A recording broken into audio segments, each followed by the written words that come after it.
चलिए बच्चों, आज हम शुरू करने जा रहे हैं miscellaneous exercise of permutation and combination. In this particular exercise you will find the questions in which we use both permutation and combination. Clear? So the first question we have in this exercise, what we have to do is how many words with or without meaning can be formed using all the letter of the word equation at a time so that the vowels and consonants occur together.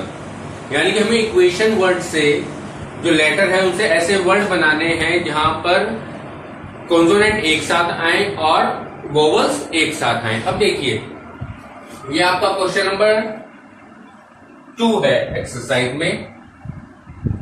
So in a word equation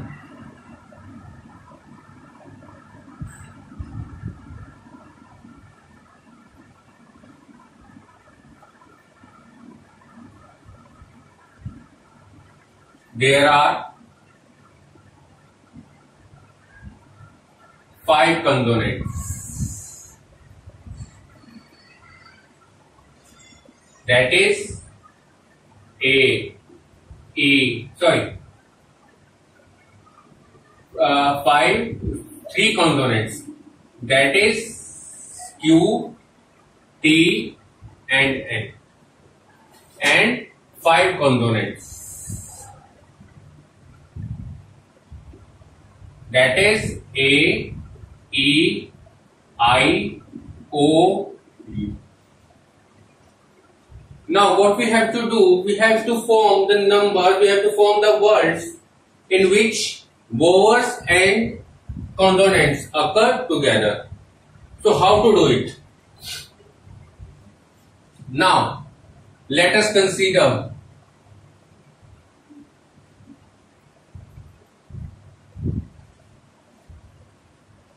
three consonants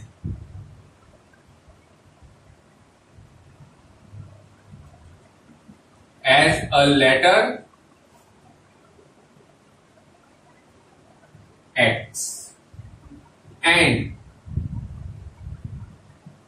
5 vowels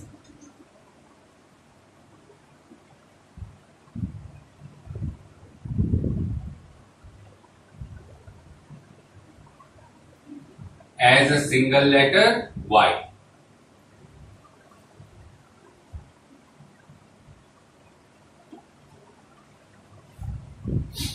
So number of ways of arranging X and Y. अब देखो, 2 group बन गए हमारे पास, एक group बना X और एक group बना Y। तो X और Y को अरेंज करने के टोटल नंबर ऑफ वेज आपके पास कितने हो गए?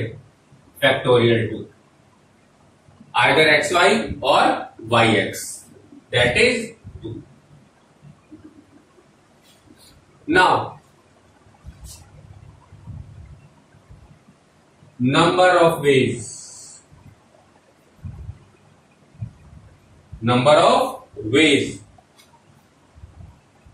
of arranging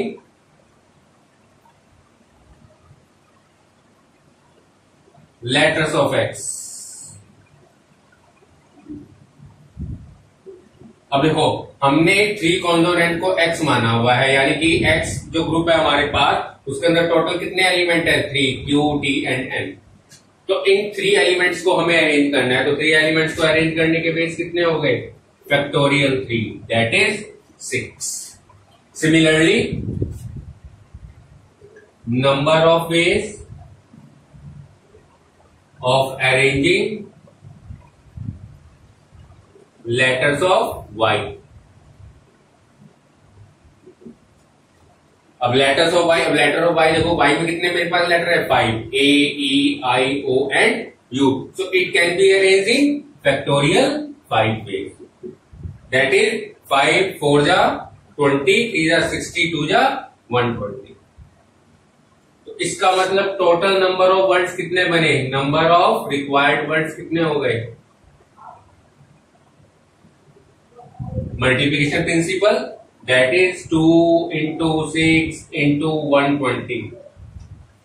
तो यहां से आपके पास आंसर आ गया 1440।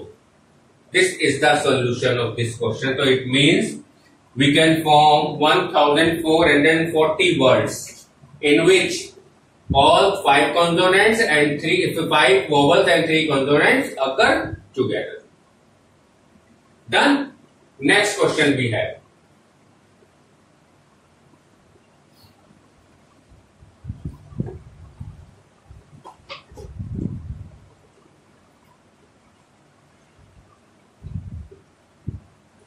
Now we have next question.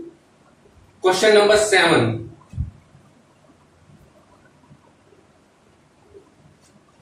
What is question number 7? We have, in an examination, a question paper consists of 12 questions divided into 2 parts, part first and part second.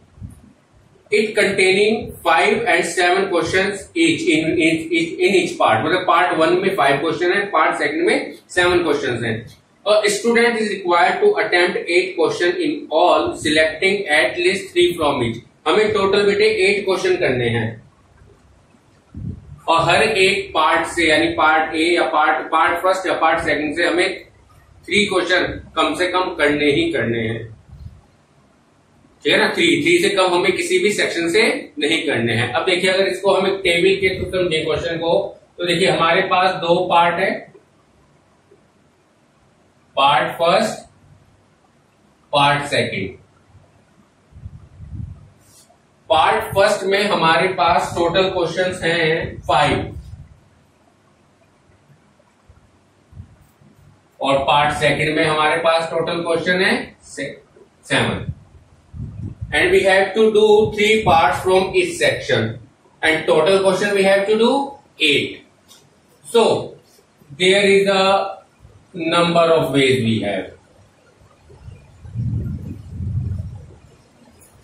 अब देखिए कैसे करना है इस क्वेश्चन को कंप्लीट. अब देखिए हमारे पास देखो, अगर हमने पार्ट फर्स्ट से 3 क्वेश्चन सिलेक्ट किए तो हमें पार्ट सेकंड से कितने क्वेश्चन सिलेक्ट करने पड़ेंगे? 5. क्यों? क्योंकि हमें टोटल 8 क्वेश्चन करने हैं. अगर हम पार्ट फर्स्ट से 3 क्वेश्चन सिलेक्ट कर रहे हैं तो पार्ट सेकंड से हमें कितने क्वेश्चन सिलेक्ट करने पड़ेंगे? 5. अब नंबर ऑफ वेज, अब देखो number of veg find out करने हैं, यानी कॉम्बिनेशन लगाना है. हमें क्वेश्चन सिलेक्ट करने हैं ना, कि आउट ऑफ 5 हमें 3 करने हैं, आउट ऑफ 7 हमें 5 करने हैं. तो सिलेक्शन यूज हो रहा है. तो सिलेक्शन अगर हम करने हैं तो हम कॉम्बिनेशन का यूज करते हैं, ये आपको मालूम है. तो यहां से अभी क्या बनकर आएगा? 5C3 into 7C5. 5C3 into 7C5. Done. Next, अगर हमने फर्स्ट सेक्शन से 4 क्वेश्चन सिलेक्ट किए तो हमें सेकंड सेक्शन से भी 4 क्वेश्चन सिलेक्ट करने पड़ेंगे. तो यहां क्या प्रोसीजर हो जाएगा? नेक्स्ट, अगर यहां से हमने 5 क्वेश्चन सिलेक्ट किए तो यहां से हमें 3 क्वेश्चन सिलेक्ट करने पड़ेंगे. तो 5C3 into 7C, sorry 5C5 into 7C. तो देखो ये प्रोसीजर हो गया हमारे पास. अलग अलग केसेस में हमारे पास अलग अलग प्रोसीजर है फाइंड आउट करने के रिजल्ट को. ठीक है. अब देखो, अब या तो ये पॉसिबिलिटी है, या ये पॉसिबिलिटी है, या ये पॉसिबिलिटी है. या तो हम पार्ट 1 से 3 क्वेश्चन करें, पार्ट सेकंड से 5 करें, या पार्ट फर्स्ट से 4 करें, पार्ट सेकंड से 4 करें, या पार्ट फर्स्ट से 5 करें, पार्ट सेकंड से 3 करें. तो इस केस में देखो यहां पर कोई एक पॉसिबिलिटी ही हमारे पास अकर होगी, यानी कोई भी एक जो कंडीशन हमारी अप्लाई होगी. ये सभी कंडीशन एक साथ अप्लाई नहीं हो सकती. तो यहां पर हम यूज करते हैं फंडामेंटल प्रिंसिपल ऑफ काउंटिंग का एक और कॉन्सेप्ट है, दैट इज एडिशन प्रिंसिपल. एक तो मल्टीप्लिकेशन प्रिंसिपल तो आपने पढ़ी है, या आपने पिछले क्वेश्चन में भी यूज किया. यहां पर हम एडिशन प्रिंसिपल का यूज करते हैं. एडिशन प्रिंसिपल क्या कहता है? यहां पे अगर हमें टोटल नंबर ऑफ वेज निकालने हैं तो हम क्या करेंगे? इन सबको ऐड कर देंगे. इनकी वैल्यू निकालेंगे, निकाल लीजिएगा. आपको कॉम्बिनेशन अप्लाई करना आता है, फॉर्मूला आपको मालूम है. आपने बस इन सबको क्या करना है? प्लस करना है. वैल्यू निकालिएगा और प्लस कर लीजिएगा. This is the solution of this particular question. उम्मीद है ये क्वेश्चन आपको क्लियर हो गया होगा। चलिए आगे बढ़ते हैं बेटा।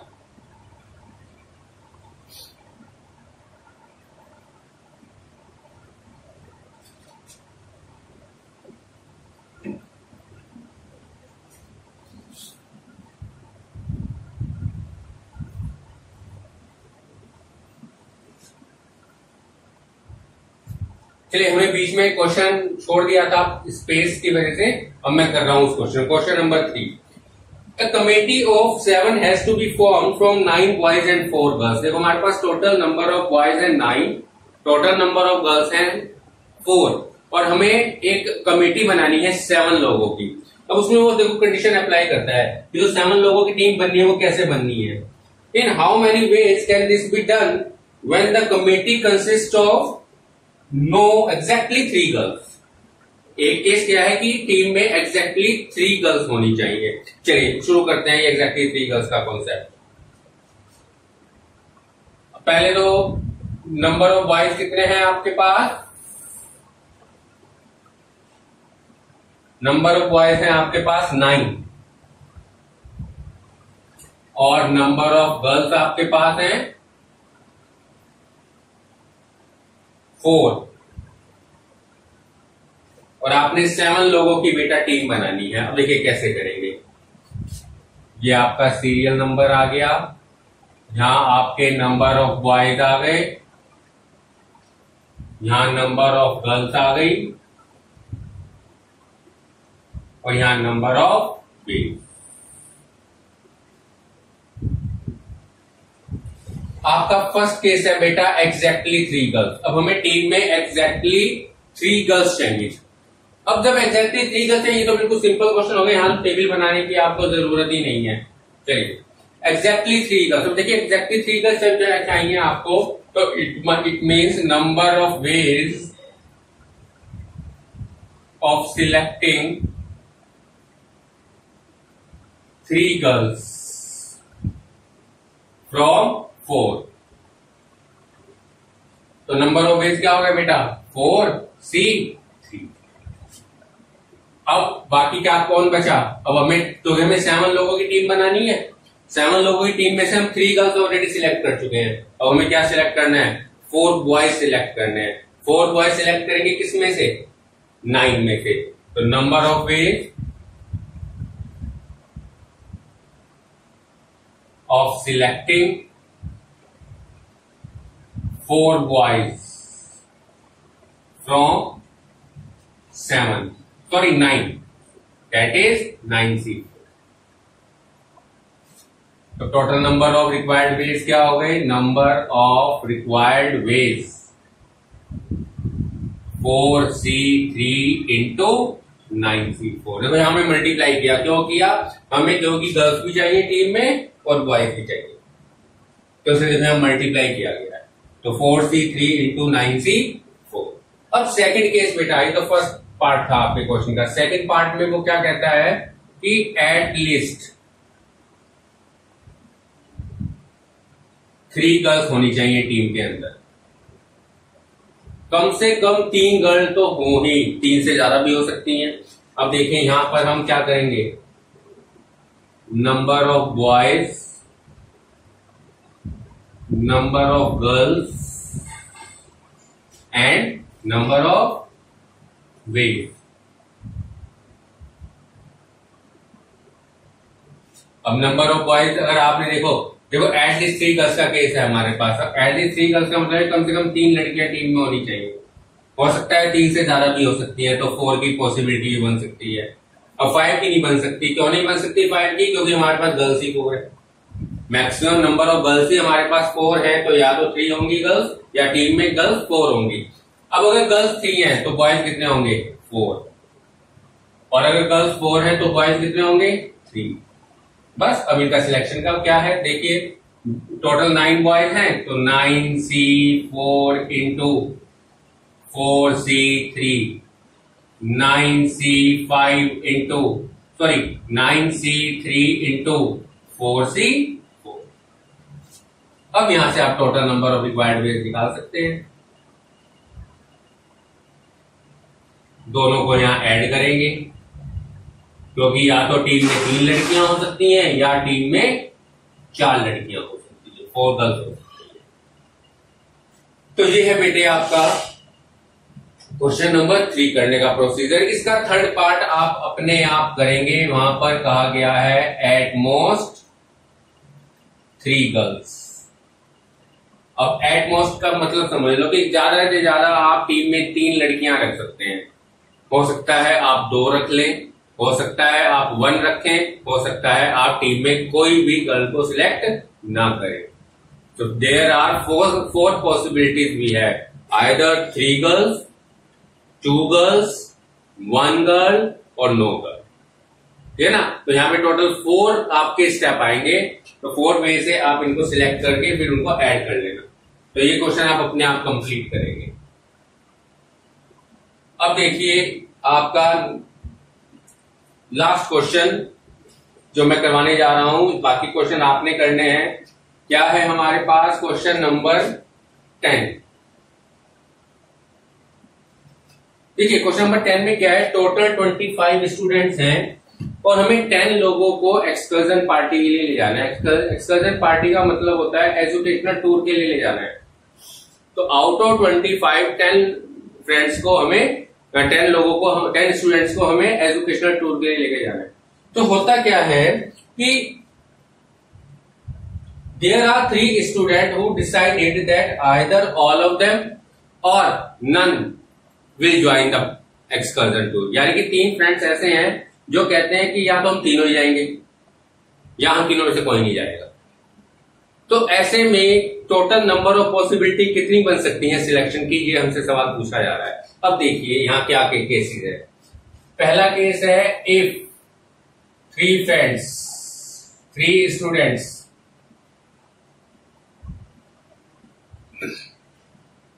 Decided to go for party, then number of ways of selecting 7 students from 22।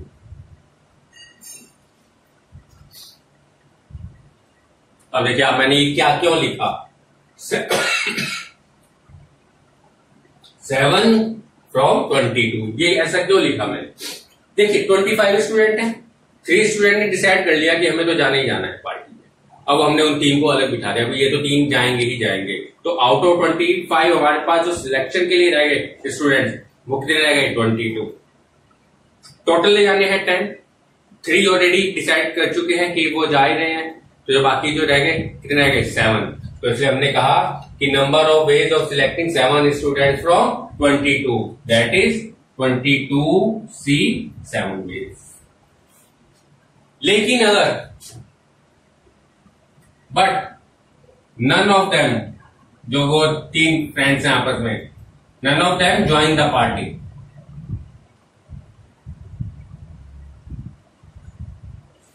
अब वो तीनों ने मना कर दिया हम जा ही नहीं रहे। अब टोटल स्टूडेंट कितने रह गए हमारे पास सिलेक्शन के लिए, रिमेन्स 22। और टोटल अब कितने सिलेक्ट करने हैं, हमें कहते हैं 10 लोगों को ले जाना है।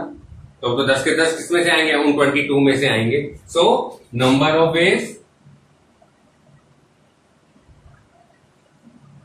Of selecting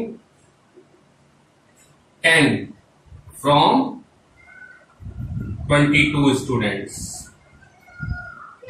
that is 22C 10। तो टोटल नंबर ऑफ वेज कितने हो गए हमारे पास।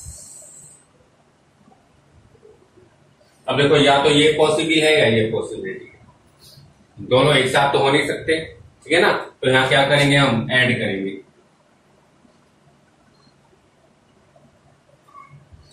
तो ये था बच्चों आपका टॉपिक परमुटेशन एंड कॉम्बिनेशन। काफी कुछ मैंने इसमें बताया, आपकी काफी एनसीईआरटी के क्वेश्चन मैंने आपके किए हैं, तो अब आप इनको कंप्लीट कर लीजिएगा। आपका वर्क जो है मेरे पास नहीं आ रहा है, 1-2 बच्चों को छोड़कर, तो प्लीज आप अपना काम कंप्लीट रखें और मुझे रोज अपना काम आप भेजते हैं। Thank you.